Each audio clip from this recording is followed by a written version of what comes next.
मैं doctor Gautam Sagar, author and motivational speaker. मैं आप सभी को इस मीडिया के माध्यम से ये बताना चाहता हूं कि सुन, बहुत ध्यान से समझने वाली बात है। क्या सुन यानी जीरो, कुछ नहीं है। अब आपको लगता होगा कि हम जब जीरो हैं, शून्य हैं, और शून्य से शिखर तक जा सकते हैं कि नहीं, पर ध्यान की बात है। बहुत लोग सोचता है कि मैं तो बहुत गरीब हूं, मैं विकलांग हूं, मैं अंधा हूं, मैं जा सकता हूं कि नहीं, मैं कुछ कर सकता हूं कि नहीं। बहुत लोग बस बहानेबाजी भी होता है कि मेरे पिताजी ऐसे नहीं थे, तो मेरी माँ ऐसी नहीं थी, बहुत पैसा का अभाव था, नहीं तो बहुत आगे जाते हम।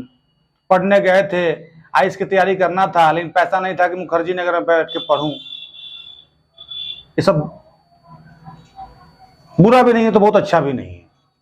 पढ़ने वाला, शून्य से शिखर पर जाने वाला इंसान को जब जुनून आ जाता है ना, तो उसके जुनून के सामने कुछ नहीं दिखता है और वो जीत जाता है। अगर आप कहेंगे यार ऐसा कुछ नहीं होता है, पैसा ही सब कुछ है, तो मैं आपको प्रूफ देना चाहता हूं, प्रूफ बताना चाहता हूं कि धीरूभाई अंबानी क्या थे। क्या थे वो? रतन टाटा जी क्या थे? गौतम अडानी क्या थे? करसन भाई पटेल क्या थे? वेश भाटिया क्या थे? और रीमा सिन्हा क्या थी? सूरज तिवारी क्या थे? रोहित शर्मा क्या थे? यूसुफ पठान क्या थे? ये लोग की जितनी कतारें हैं, जितने लोगों की मैं लिस्ट बता रहा हूं, ये सब लोग जीरो से हीरो हुआ है। ये लोग सब लोग जीरो से हीरो बना है, शून्य से शिखर तक गया है। तो फिर हमको लगता है कि अगर हम लोग अगर बेस्ट नहीं है, आपने अपने बारे में सोचेंगे कि जो लोग भी वीडियो देख रहे हैं, आप लोग सब लोग अपने अपने बारे में ये अपनी अपनी था लगाएंगे कि हम क्या हैं, हमने अपनी जिंदगी में क्या किया, कितना प्रोग्रेस किया, कितना किस जगह पे थे और किस जगह पे आए हैं बढ़ते बढ़ते। कोई एक बैग नहीं बढ़ के आता है, सब लोग धीरे धीरे ही बड़ा होता है। अब्दुल कलाम साहब का एक समय था कि वो बच्चे जब थे तो उनके पिताजी डेथ कर गए और परिवार भरा था, रहने के लिए जगह नहीं था, एक रूम में 7-8 सदस्य रहते थे। तो हुआ कि सबसे बड़े थे वो परिवार में, तो सोचे कि अगर मैं कुछ काम नहीं करूंगा तो मेरे परिवार का भरण पोषण कैसे होगा। उन्होंने अपनी जरूरत को समझा और इस आवश्यकता ही और इस कार्य की जननी है, तो उनको आवश्यकता लगा कि मुझे अब कमाने की जरूरत है, लेकिन उन्हें बहुत अच्छा करना था, ये भी उनके मन में बात बैठा था। एक तरफ अच्छा भी करना था और एक तरफ पैसा का अभाव था।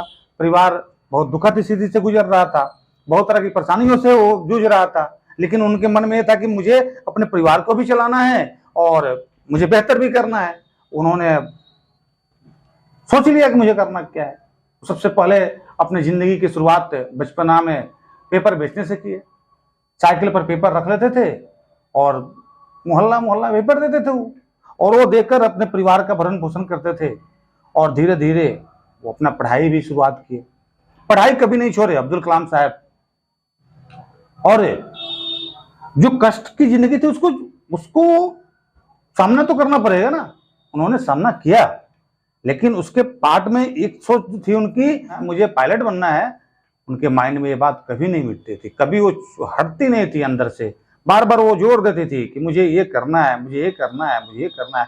पढ़ाई उन्होंने बहुत अच्छा किया, और एक जीरो, एक शून्य से, एक शून्य जो कुछ नहीं था, वो एक समय आया कि देश का राष्ट्रपति बना।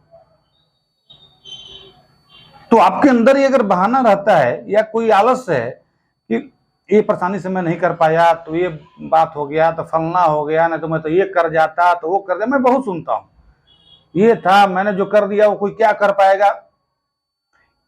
ठीक है, लेकिन आपको मैं क्या समझा, हमें क्या समझाना, आप खुद समझ सकते हैं कि मैं कहां हूं, क्या था और कितना आगे गया।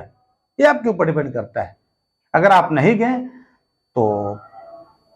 तो अफसोस की बात तो है ही। ये अनमोल जो ये रत्न शरीर जो मिला है, ये सुंदर शरीर, अगर इससे कुछ काम नहीं हो पाए, इससे कुछ अच्छा वर्क नहीं हो पाए, तो फिर जीने से क्या फायदा। तो सोचने का वक्त तो है ही कि आखिर इतने लोग शून्य से शिखर तक जा सकते हैं, एकदम शून्य शिखर। भारत का सबसे बड़ा, सबसे प्रथम नागरिक होते हैं राष्ट्रपति। एक शून्य से वो इंसान शिखर तक चला जाता है। ये देखिए ना, धीरू भाई अंबानी का, वो विदेश में नोजल मैन में काम करते थे और उनके पास कोई लिंक नहीं था। उनकी सैलरी सुनने के अनुसार 75 रुपया थी। वो सोचते थे कि मैं ऐसा कौन जगह बैठूं कि मैं शून्य से शिखर तक चला जाऊं। उनके मन में यही बैठा रहता था बार बार कि मैं बहुत अच्छा करूं, मैं बहुत अच्छा करूं। तो मन में उनकी थी ये बात, शून्य से शिखर तक जाना था। वो एक रेस्टोरेंट में उनके आया कि यहाँ सबसे बढ़िया बढ़िया लोग आता है, मैं वहां जाऊंगा। वो अपनी सैलरी का 90% पैसा वो एक दिन के रेस्टोरेंट में लगा देते थे और अच्छे अच्छे लोगों को देखते थे। उसी में एक इंसान, एक पेट्रोलियम वाले लोग बात कर रहे थे कि इंडिया में पेट्रोल ये नहीं है, ये सेटअप नहीं है, इंडिया में सेटअप बैठना चाहिए। अंबानी साहब ने सुन लिया और उनको ये बात मायने बैठ गया। बस 5 सेकंड की बात थी कि इंडिया में अगर ये बैठे सेटअप तो बहुत चलेगा। उन्होंने क्या किया, अपना माइंड चेंज कर लिया और नोजल मैन में काम करने लगा।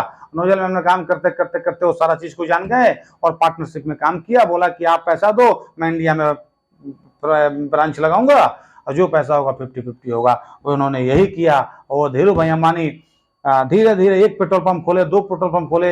ऐसा क्या है कि पूरे इंडिया में उन्हीं का पेट्रोल पंप है लगभग। तो रिलायंस कंपनी के हुए, भारत के सबसे प्रथम अमीर व्यक्ति भी बने, रिचेज अमीर व्यक्ति बने। तो कारण क्या है, वो शून्य पे थे लेकिन उनको शून्य से शिखर तक जाने का सपना सज गया था और वो गए। बस शून्य पे हो, आप भी शून्य से हैं, शून्य से शुरुआत कीजिए। हम सब लोग शून्य पे हैं, समझिए। जो लोग भी शून्य पे हैं, आज से एक जिद करेंगे अपने आप से कि मैं शून्य से हूं और आज के बाद इस शिखर तक जाऊंगा और इसके लिए मुझे जितनी मेहनत करनी होगी मैं करूंगा। जिसकी जो ख्वाहिश है, चॉइस है, कोई राष्ट्रपति, कोई प्रधानमंत्री बनना चाहता है, कोई क्रिकेटर बनना चाहता है, कोई हीरो बनना चाहता है, जो बनना चाहता है, जो जिस फील्ड में जाना चाहता है, जो जिस फील्ड में जाना चाहता है वो जा सकता है, शून्य से शिखर तक जा सकता है। आपकी सोच ये शून्य वाली जगह पे है, लेकिन इस सोच को बदल के और हम अब्दुल कलाम साहब जैसा, नरेंद्र मोदी जैसा, रोहित शर्मा जी के जैसा, महेंद्र सिंह धोनी के जैसा, कृष्ण भाई पटेल के जैसा, भवेश भाटिया के जैसा, सब लोग बहुत गरीब रहा, शून्य पे रहा है और शिखर तक गया है। हम लोग भी आज के बाद एक जिद करेंगे अपने आप में कि मैं शून्य पे हूं, शिखर तक जरूर जाऊंगा। इसी के साथ धन्यवाद।